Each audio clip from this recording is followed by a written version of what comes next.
¿Qué tal amigos? Mi nombre es Ariel Pavón y hoy quiero compartirles un texto que se llama Libro de Cuentos y dice así. Mi tío quiso escribir un libro de cuentos. Ahora lleva muerto más de 10 años. Era portero en un edificio, un señor grandote, muy distinto de mamá, su hermana. Tenía los ojos rasgados, una panza prominente y una barba rala que acentuaba su aspecto de oriental. A él le gustaba decir que sus padres lo habían engendrado en Pekín, no en un viaje a Oriente, sino en un albergue transitorio de San Justo.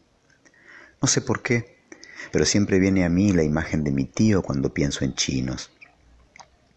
En el libro de cuentos que mi tío quería escribir había chinos, cuentos chinos, decía él, y no lo hacía con sarcasmo. Suponía que nada estimula más a un lector de cuentos que saber de antemano que todo lo que lee es un embuste. Esa palabra le gustaba usar, embuste, y el que escribía cuentos era un embustero. Cuando era chico la palabra me sonaba como algo comestible, un embuste me parecía un postre que podía acompañarse con dulce de leche o crema a gusto del comensal. Lo cierto es que los cuentos chinos que escribiría mi tío en su libro no eran chinos en realidad, ni siquiera orientales, eran meros embustes.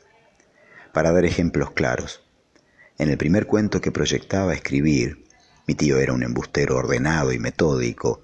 Había una mujer que durante su vida fue monja y prostituta simultáneamente, sin confundir nunca los roles y sin fingir ninguno de los dos. En ese relato se veían las dificultades que esa doble vida le imponía, las contradicciones morales que acarreaba. Según mi tío, la mujer moría al final del cuento, y cuando llegaba al cielo la dejaban pasar lo más bien, porque aunque su vida de monja había sido bastante deshonesta, su vida de puta había sido un dechado de virtud. Siempre se reía al contarlo, con su cara inflada, haciendo que sus ojos se achinaran más. Como se ve, cualquier cosa, un embuste.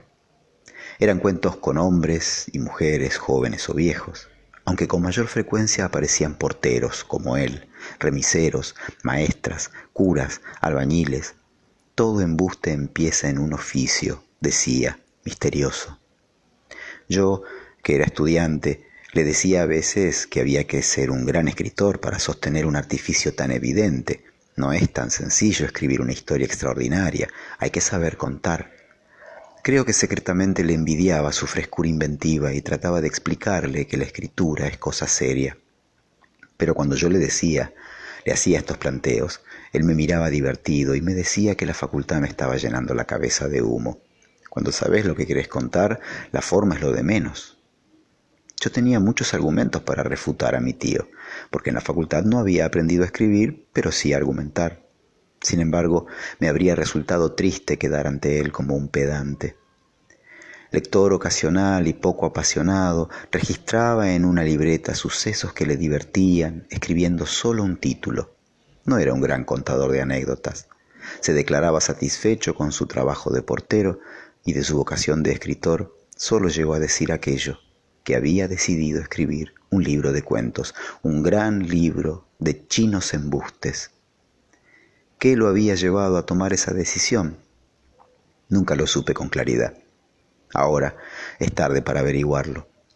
La vida de mi tío no cambió después de tomar lo que él llamaba esa importante decisión, que por otra parte solo fue eso, porque jamás escribió un solo cuento, ningún cuento chino.